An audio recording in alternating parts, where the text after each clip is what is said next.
Cuando abrimos nuestra nevera nos encontramos con todo tipo de frutas y verduras. Muchos de estos alimentos se los debemos a los musulmanes que los introdujeron en la península ibérica hace más de 10 siglos. En Al-Ándalus, la agronomía vivió una época dorada. Sus sabios lograron aclimatar árboles frutales y hortalizas llegados desde Oriente e introdujeron un sistema de regadío que se sigue utilizando en todo el planeta. Aquí comienza un viaje a la península ibérica musulmana, un viaje en el que veremos cómo la agricultura andalusí cambió el paisaje de España y Portugal para siempre.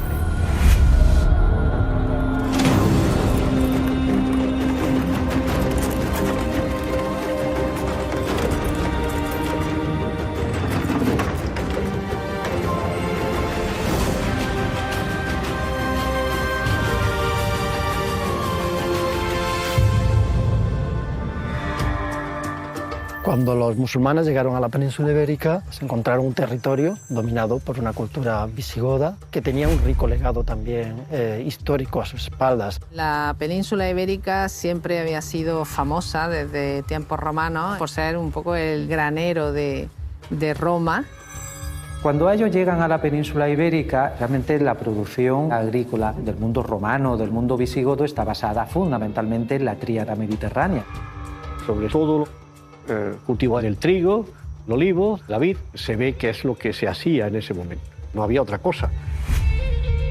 Cuando llega el mundo musulmán a la península, se encuentran ríos más caudalosos. Pensemos que vienen de Oriente Medio, vienen del Magreb, vienen del norte de África. El Guadalquivir significa río grande. Ellos no habían visto un río tan grande como ese. Los sistemas de regadío tienen una base romana, pero se expanden muchísimo más en época andalusí. Si hay tres palabras que van a marcar la cultura agrícola de Al-Ándalus son diversidad, tradición e innovación. Cuando los musulmanes entraron en la península ibérica, descubrieron que ante ellos se abría un territorio de enormes posibilidades para la agricultura. Los grandes ríos se unían a unos terrenos fértiles y a un clima benigno. Además, aquellos andalusíes contaban con sabios que supieron aplicar sus conocimientos a la agronomía. El siglo XI es la época dorada de la agronomía andalusí, es cuando se escriben la mayor parte de los tratados de agricultura al mundo árabe oriental y después al mundo andalusí. Se nutre básicamente de las fuentes agronómicas greco-bizantinas. Los tratados o las obras de los agrónomos andalusíes marcan un momento máximo en lo que es la diversidad de la producción agrícola del Al-Ándalus. La figura más conocida dentro de la agronomía andalusí es el sevillano Ibn al-Awwam. Él escribe justamente la segunda mitad del siglo XII y es un personaje cuyo libro de agricultura destaca por diferentes razones. Ibn al-Awwam es el encargado de recopilar todo lo que en ese momento prácticamente se sabía sobre cuestiones agronómicas. Y también gracias a un periplo que hizo extenso durante varios años fuera de Al-Ándalus, pues gracias a él también se introdujeron muchísimas especies nuevas. ¿Qué conocimientos sobre agronomía contenía el Tratado de Ibn al-Awwam? ¿Qué repercusión tuvo en el desarrollo de la agricultura andalusí? Su obra Agricultura recoge todo lo que se refiere a las técnicas de agronomía en relación con la cantidad de agua que debe aplicarse sobre cada cultivo y todo lo que se refiere al mundo de los fertilizantes y de los abonos. También hablaba de diferentes tipos de agua y cómo esas aguas son útiles para determinados cultivos o no son útiles para determinados cultivos. Esto supone una novedad importante. Existen 4 tipos de agua para regar. La de los pozos, que al ser muy fría no se aconseja para especies de invierno como las alcachofas o las berenjenas. Las de río, menos densas que las de pozo, pero excelentes para regar verduras con raíces comestibles. Las salobres y amargas son perfectas para la espinaca o la lechuga, pero la mejor para cualquier tipo de cultivo es la de lluvia, que nos llega en forma de regalo del misericordioso Alá. En definitiva, estos libros de agricultura de Al-Ándalus suponen una de las mayores contribuciones que en el ámbito científico conservamos. La publicación del Tratado de Agricultura de Ibn al-Awwam en el siglo XIX significó una revolución en la horticultura española. Los conocimientos sobre agricultura que se recopilan en este tratado se basan también en la experiencia de los musulmanes que habitaban las secas tierras del norte de África o el sofocante desierto de Arabia. Para aquel pueblo, el agua era un regalo divino. El Corán, como referente escrito, nos dice que el origen de la vida, de todos los seres y todo lo que conocemos, proviene del agua. Entonces, el agua se respetaba mucho, pero cuando el mundo musulmán llega a la península, se encuentra una infraestructura hidráulica decadente. Otra cosa interesante es que la agricultura de los romanos era una agricultura básicamente de subsistencia, puesto que no tenían grandes extensiones, les costaba mucho llevar el agua hasta donde ellos querían, por lo tanto eran buenos técnicos a nivel de utilización de agua, pero no de sacar provecho a la cuestión agrícola. Entonces, el pueblo musulmán parten de lo que ya habían hecho los constructores romanos. De hecho, aprovechan las norias hidráulicas que ya tenían. Las norias fluviales, que son esas grandes norias que suben el agua de los ríos y que la depositan en las acequias para el riego de los campos, de los jardines o simplemente para el abastecimiento de agua en grandes ciudades. Las norias tienen un tamaño diferente según la cota de altitud a la que tienen que elevar el agua. Entonces, si hay que elevar a una cota de 9 metros, pues tiene que construirse 2 metros más por encima de esos 9 metros. La noria vertical, que es fluvial, deriva del nombre árabe Naura, y al fin y al cabo Naura se la ha vinculado con el nombre de las gemidoras, por el ruido que producían estas norias al girar continuamente. Hay incluso una anécdota muy conocida de cómo la reina Isabel la Católica, en el Alcázar de Córdoba, decide desmontar en 1492 la gran noria de la Albolafía en el Guadalquivir, precisamente por el ruido que hacía y porque no le dejaba descansar. Las norias hidráulicas regaban las huertas y los campos de cultivo andalusíes. Pero ¿qué ocurría en los lugares donde carecían de estas vías fluviales? ¿Cómo lograban irrigar sus campos? La verdadera invención de los árabes es la noria de sangre, que es la noria de tracción animal. Era utilizada por ellos principalmente para sacar agua de pozos. Elevaban mucha menos cantidad de agua que la noria y normalmente sería para utilizarlo en jardines o pequeños huertos. Entonces eso da lugar a que sea un sistema minifundista, a que haya propietarios, pequeños propietarios, digamos, que se autoabastecen de su propia huerta. El uso de todos estos sistemas lo que ha permitido realmente es la multiplicación de la producción agrícola del Al-Ándalus. En la época del Al-Ándalus se instaló lo que era la forma del regadío. Nos dieron un sistema de arterias, podemos llamarlo así, que son las acequias.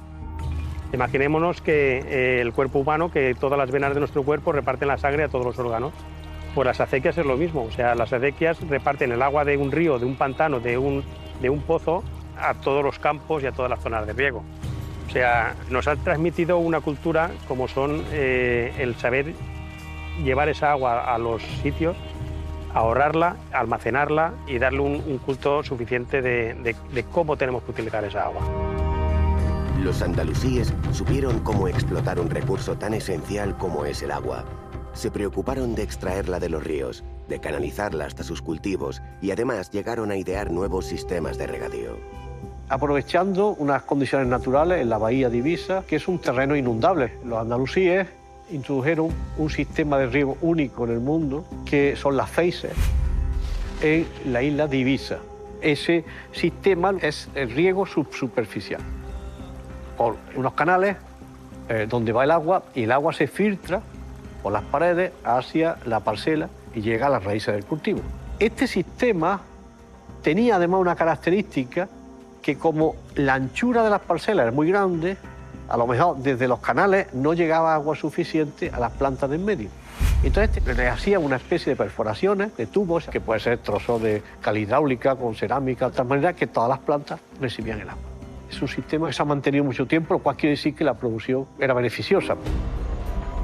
Seis Faces fue una manera de regar los cultivos única en Europa, pero otro sistema de regadío, también utilizado por aquellos musulmanes, ha llegado hasta nosotros y en la actualidad está permitiendo ahorrar millones de metros cúbicos de agua al año en terrenos agrícolas de todo el planeta.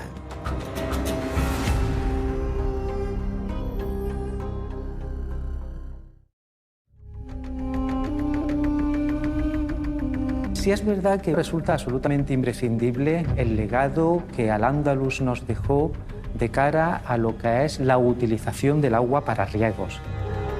Entre los siglos XII y XIII, un sabio andalusí dejó en sus escritos varios sistemas de irrigación que permitían regar las plantas de los cultivos ahorrando mucha agua. Ibn al-Awwam era un personaje del sur de Al-Ándalus que expone nuevos sistemas técnicos para el riego y para la distribución del agua.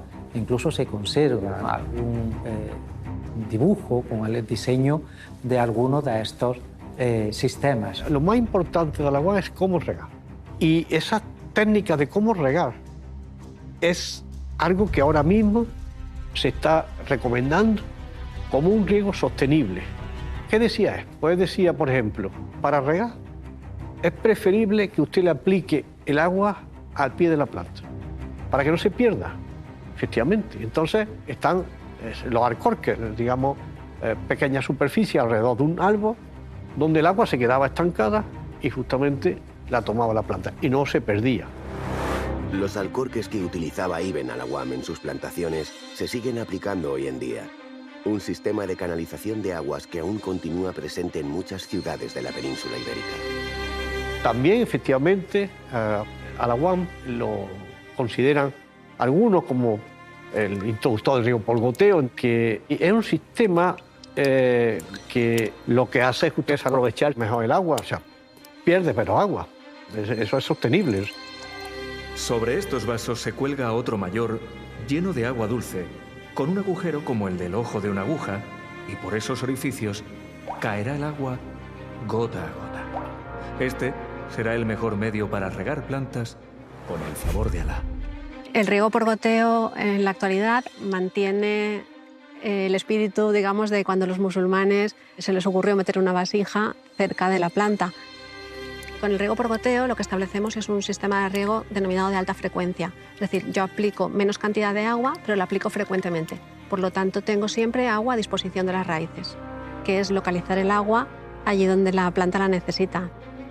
Como media, se puede decir que gasta por del orden de un 40% menos que en los sistemas de regadío, como el riego por aspersión o el riego tradicional por superficie.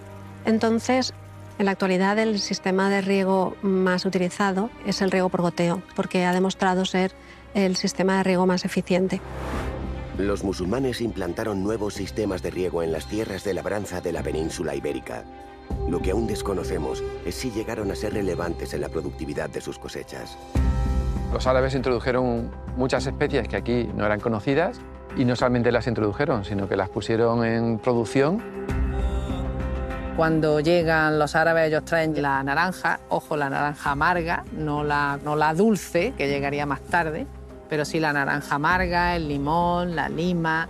Estamos hablando, por ejemplo, de numerosas frutas de regadío, tipo el melocotón, la ciruela, los melones, por ejemplo, nuestra sandía, son una palabra de origen islámico. Las selgas, como pueden ser, por ejemplo, las alcachofas. La berenjena es muy famosa, incluso conocemos poemas que algunos literatos de Al-Ándalus dedicaron a la berenjena.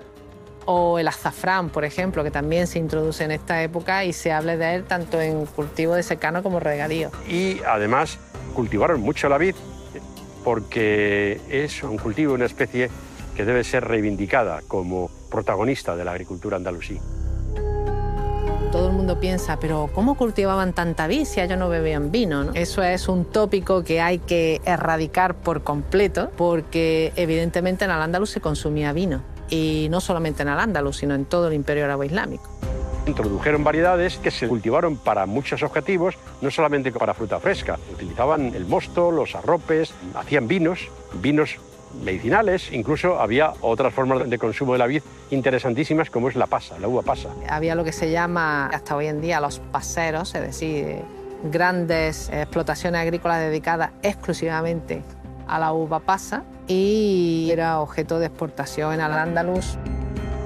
Todo un elenco de formas de consumo de la vid que permitieron que fuera uno de los cultivos más importantes de esa agricultura.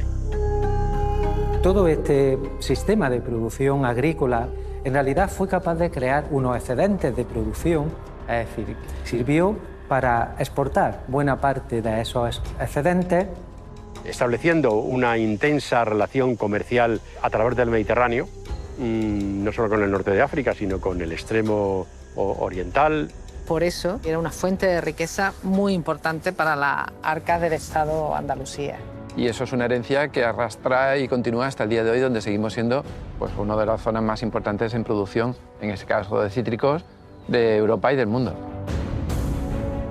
Antes éramos el huerto del Mediterráneo y ahora somos el huerto de Europa. E incluso a nivel mundial pues, tenemos una repercusión muy importante. Exportamos a más de 100 países en todo el mundo. Los andalusíes encontraron una gran fuente de ingresos en la exportación de alimentos. Sus productos embarcaban con rumbo a numerosos puntos del Mediterráneo. Si ese género tenía que llegar lo más fresco posible, ¿qué sistemas de conservación de alimentos utilizaban hace más de 1000 años?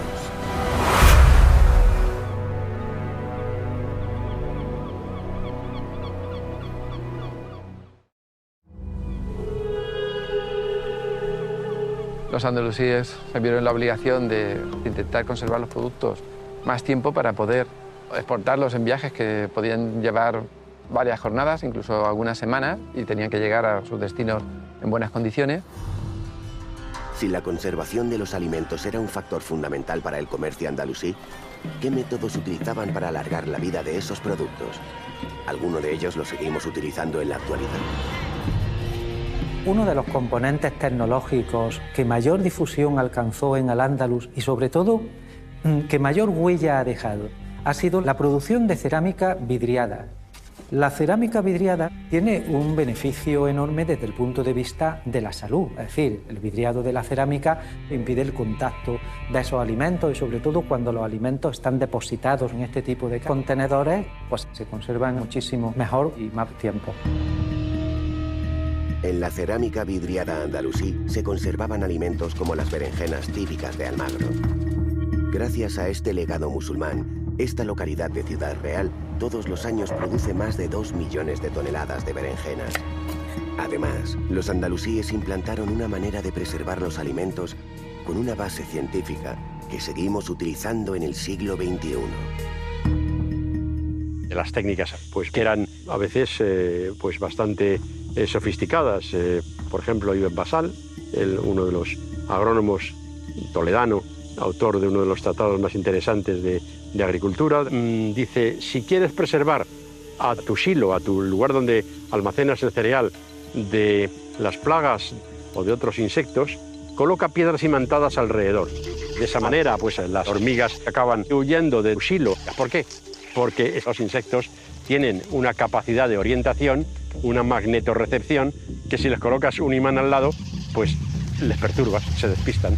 Ellos no conocían de esa base científica de la magnetorrecepción, pero sí hacían uso de ese conocimiento y recomendaban colocar piedras imantadas alrededor de los lugares en los que acumulaban o guardaban alimento. La conservación de los alimentos contribuyó a aumentar la producción agrícola y también las exportaciones por el Mediterráneo. Además, aquellos musulmanes introdujeron nuevas frutas y verduras desconocidas en época romana y visigoda, destacando los cítricos, que ocuparon un lugar relevante en los cultivos andalusíes. Fueron los musulmanes andalusíes los que introdujeron el limonero y la lima. Lo que ellos traen es el naranjo agrio. Y no era muy querido, porque ¿para qué servía el naranjo agrio? Porque no se comía, era naranjo amargo. Y se podía usar en cocina para dar un poco de olor, pero no se comercializaba la fruta para la mesa. Evidentemente, la zona de implantación era el sur y el este de la península. En la actualidad, en la península podemos encontrar cultivos de cítricos en zonas muy amplias. Son zonas costeras, porque no hiela, y eso es muy importante para los cítricos, y también en las cuencas fluviales de estas zonas. Y eso es una herencia que arrastra y continúa hasta el día de hoy, donde seguimos siendo pues, una de las zonas más importantes en producción del mundo. Anualmente en España se producen alrededor de 7 millones de toneladas de cítricos. Ocupa una superficie de algo más de 300.000 hectáreas y eso nos hace ser el sexto productor mundial de cítricos. Para hacernos una idea de la importancia de los cítricos en España, es importante señalar que la extensión de estos cultivos es muy superior a todo el territorio de Luxemburgo. Es evidente que la llegada de los musulmanes en el siglo VIII a la península ibérica se tradujo en una revolución que cambió la forma de cultivar las tierras y alimentarnos para siempre. Entre el siglo X y el siglo XIV va a haber una evolución agrícola que se traduce en una mejora de las técnicas de cultivo, una mejora de las técnicas de riego.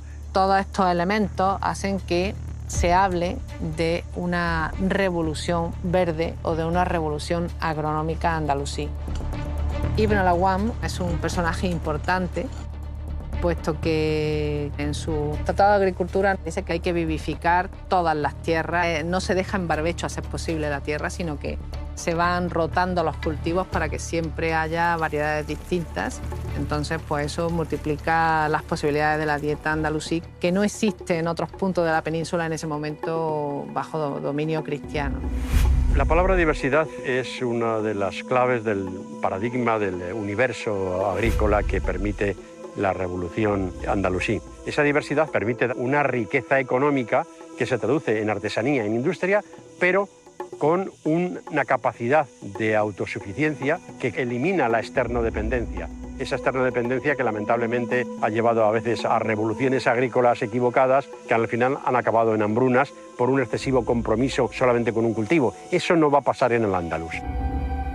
El Tratado de Ibn al-Awwam reunía casi todos los saberes en el campo de la agricultura.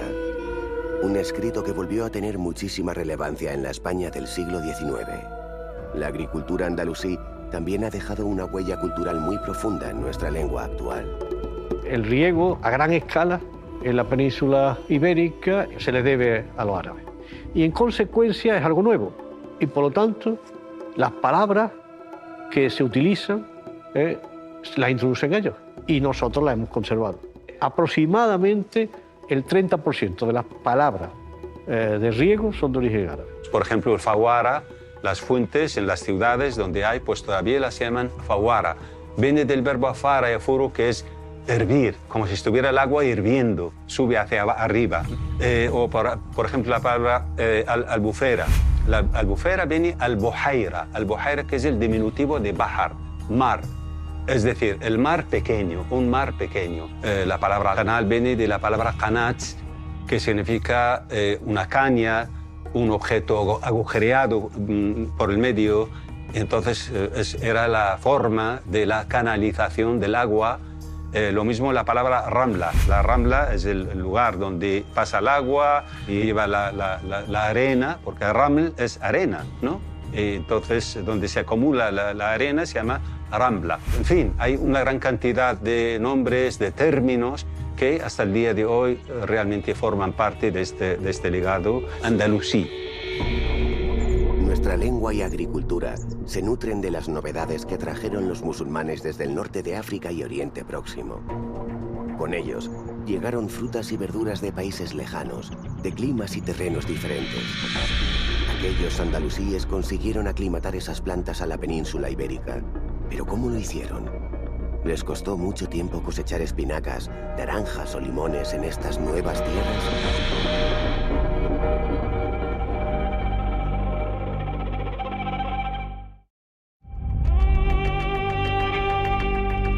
Esta riqueza de la agronomía que introducen los musulmanes, pues que esa no se genera en 2 días.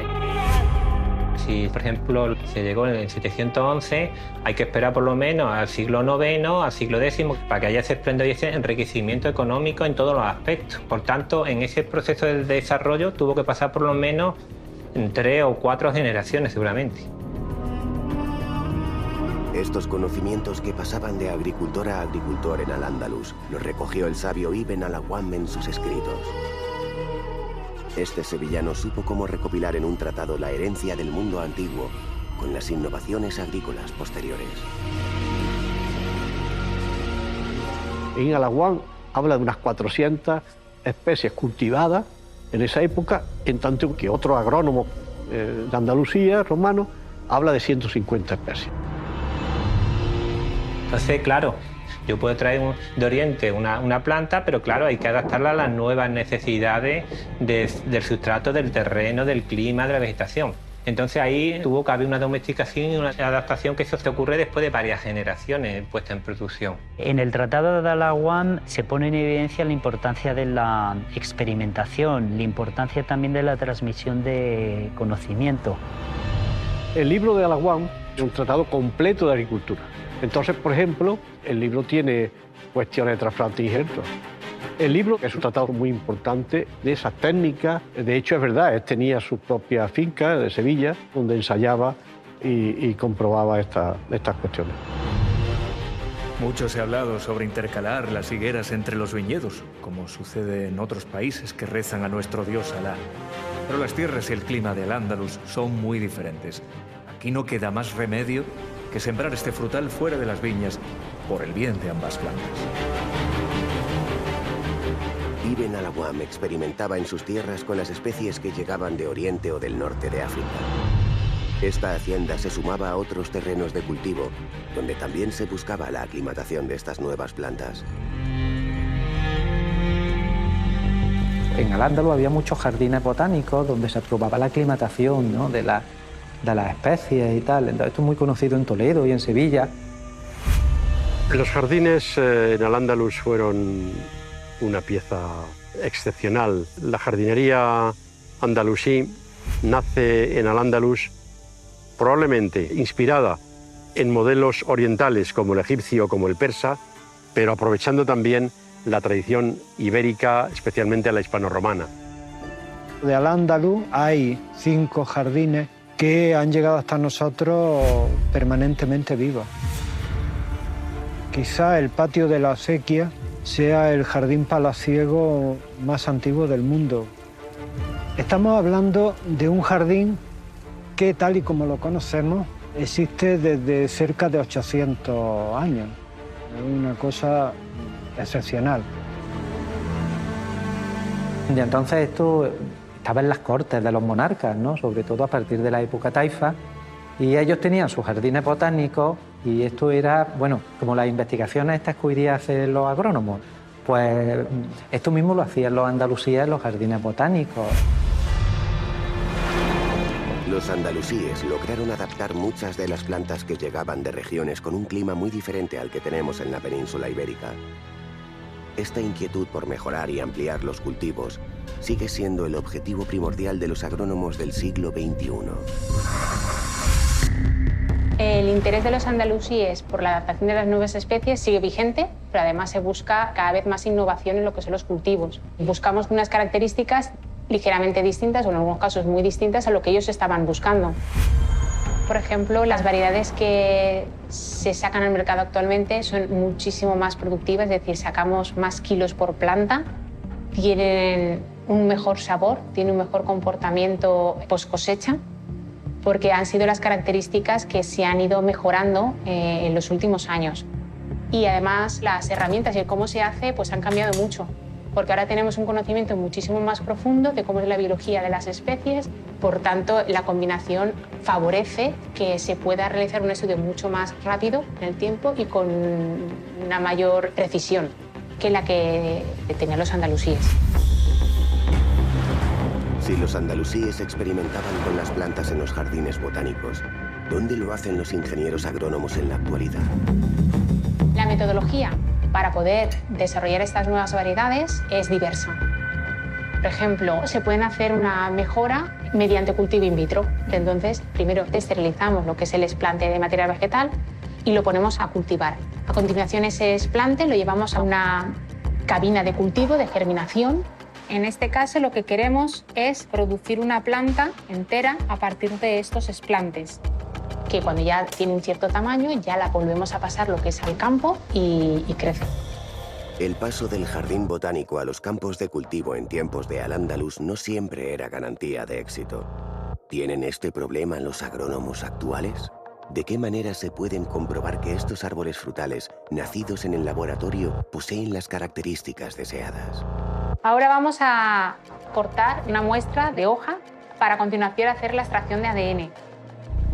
El procedimiento es bastante simple, se sumerge con nitrógeno para congelar rápidamente la muestra, de manera que al final nos quedamos lo que es la molécula de ADN. Una vez extraído el ADN, lo dejamos caer y a medir. Este trabajo es importante porque permite identificar la característica que nos interesaba, es decir, características de sabor fundamentalmente más productivas y además más saludables, y queremos ver si esta plantita la ha heredado o no. Y dejamos de invertir espacio, abono, agua y recursos en aquellas que no lo contienen. Los andalusíes fueron pioneros en introducir nuevos cultivos. Ese espíritu de innovación y de introducir, de sacar y ofrecer al mercado productos nuevos, creo que sigue vigente en la sociedad actual.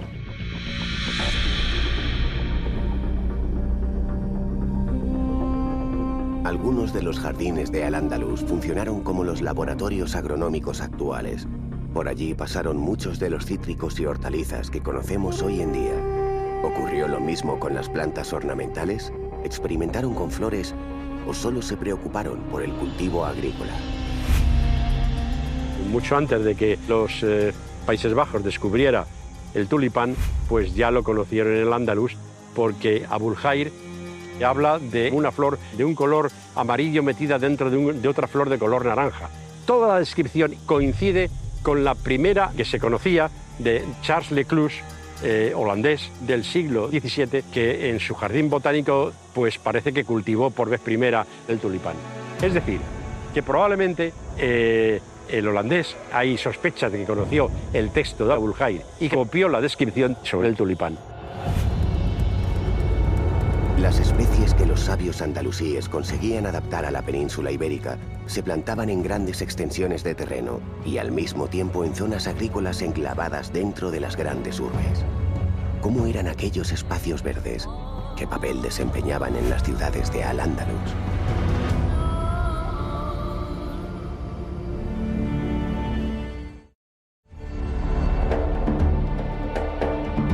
En Al-Ándalus existieron grandes huertas periurbanas que conocemos con el nombre de almunias. El caso de las almunias se desarrolla fundamentalmente para recreo y explotación agraria también, las dos cosas. Almunias son muy conocidas las que existieron alrededor de Córdoba, fundamentalmente en toda la falda de la sierra, todos los terrenos que se extienden en la vega del Guadalquivir hacia occidente, pero también en el entorno de la ciudad de Sevilla, o las que existieron en Toledo, y por lo tanto esas almunias fueron al mismo tiempo unidades de explotación agrícola, donde pudo ampliarse el cinturón verde de la ciudad de Andalucía, pero fueron también fincas de residencia, de estancia de la aristocracia andalusí, fincas que en muchos casos heredaron los aristócratas castellanos, cristianos, después de la conquista de la península ibérica. Las almunias unían naturaleza y urbe en un mismo espacio.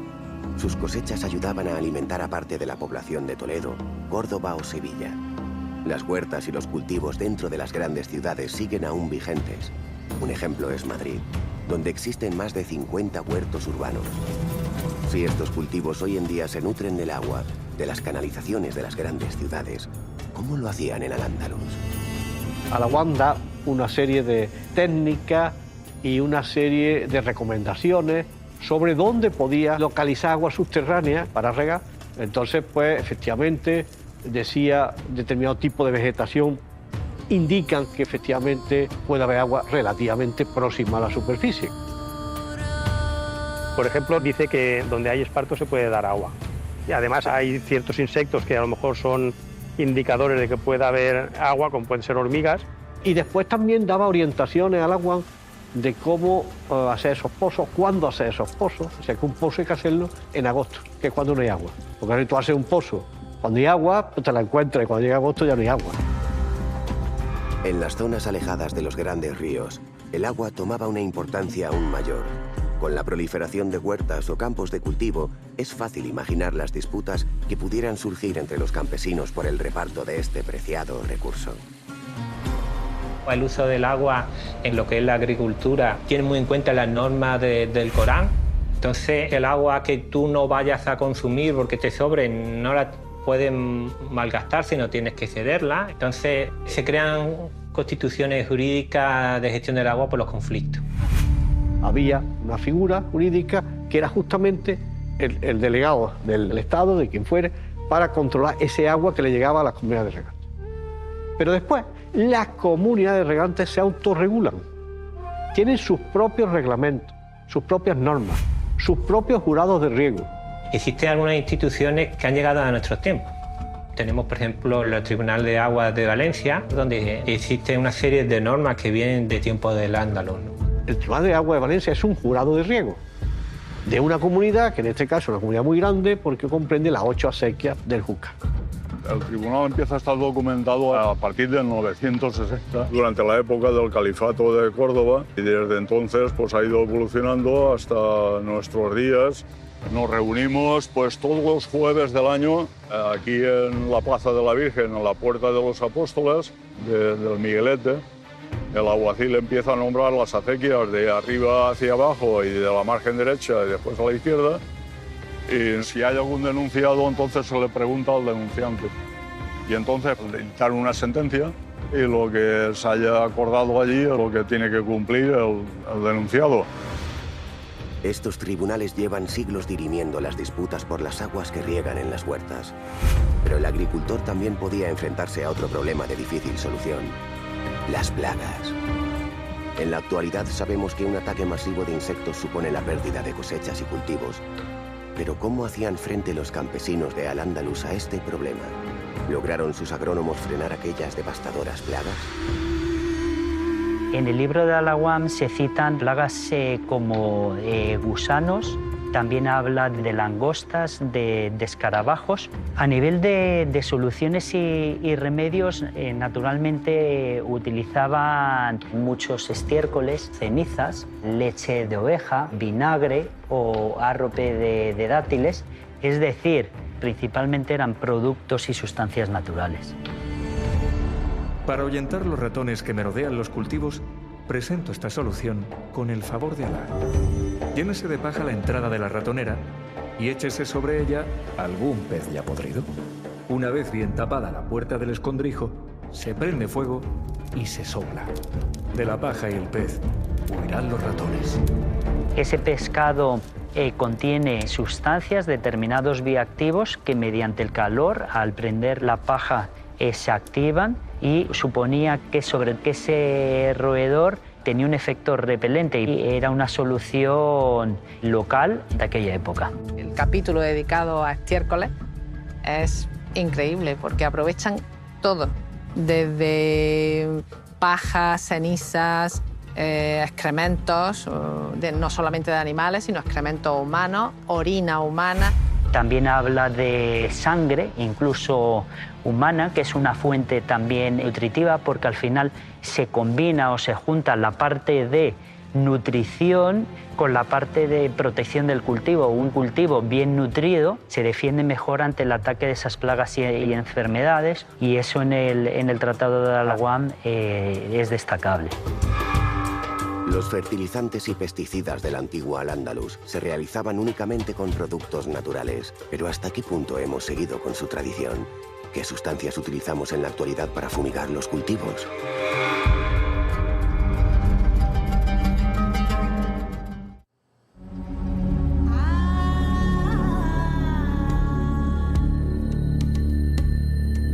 Las similitudes entre los biofertilizantes y biopesticidas que se empleaban en Al-Ándalus hace 8 siglos y los que se emplean actualmente sobre todo radica en el empleo de sustancias de origen natural. Lo que ha evolucionado y cambiado muchísimo es el conocimiento que actualmente tenemos sobre ello. Por ejemplo, este biofertilizante a base de microorganismos probióticos está altamente concentrado. Contiene por mililitro más bacterias que población humana en todo el planeta. Con 2 litros de este producto podemos biofertilizar cerca de 1 hectárea, lo cual equivaldría a emplear 10.000 kilos de un estiércol que se utilizaba en Al-Ándalus hace 8 siglos, lo cual nos da una idea de la dimensión de este tipo de productos. Los fertilizantes pudieron ayudar a la mejora de la producción de las tierras andalusíes y a la vez contribuir al cambio de la forma de alimentarse de los habitantes de la península ibérica de la época. En la España no andalusí se consumían muchas harinas cocinadas con algún tipo de verduras y hortalizas tipo coliflor, col, berzas y nada más. La verdad es que la dieta musulmana introdujo cambios revolucionarios a base de alimentos de mucha calidad. Por ejemplo, ellos introdujeron desde el azafrán, el perejil, el comino, el cilantro, el jengibre. Y todos esos condimentos no son solo para dar buen sabor a las comidas, es que tienen una cantidad de lo que hoy llamamos fitoquímicos, que son elementos que protegen y que ayudan a la vida celular, el metabolismo, que alargan la vida, que son antioxidantes, aunque no sean propiamente vitaminas. Entonces, los médicos andalusíes tenían muy en cuenta la dieta. De hecho, ellos incorporan el concepto clásico quiere decir griego, de dieta como manera de vivir para prevenir enfermedades y para curarlas. La abundancia de frutas y verduras en Al-Ándalus se produjo por el incremento de la productividad agraria bajo el dominio musulmán. Si los agricultores andalusíes convirtieron tierras baldías en zonas de cultivo, ¿hasta qué punto ayudaron a modificar los campos de la actual España y Portugal? En la península ibérica, el gran cambio de paisaje es la introducción, generalización de los sistemas de regadío en zonas donde hasta el momento no se utilizaban. Por ejemplo, la zona de Guadix, en la provincia de Granada, donde el paisaje de secano con cierta densidad de población romana cambia a la llegada de las poblaciones arabo-bereberes y la introducción del regadío de forma sistemática en los fondos de valle, creando un paisaje similar a los oasis. Otro ejemplo muy significativo sería Elche. Lo que había en la zona de Elche, pues probablemente un paisaje de cultivos de secanos. Entonces construyen su palmeral en la provincia de Alicante, donde se recrea un sistema de oasis, esta vez ya muy típicamente árabe. Y un tercer ejemplo sería la vertiente sur de la Sierra Nevada, las Alpujarras, donde el agua abundaba y la llegada de las nuevas poblaciones hace que se crean grandes sistemas de regadío y los núcleos de población como pequeños caseríos de pocas casas asociadas a estos parcelarios ha creado un paisaje nuevo, muy típico. La gente en la Alpujarra va a ver esto hoy en día, sin saber que este paisaje es de creación andalusí. La agricultura que los andalusíes implantaron en la península ibérica fue la responsable de los cambios en el paisaje en muchos puntos de España y Portugal. Un sistema agronómico en el que tuvo una especial relevancia el Tratado de Ibn al-Awwam. Con respecto al Tratado de Ibn al-Awwam, el marqués de Campomanes sugiere que se utilice para su traducción, estoy hablando de finales del siglo XVIII.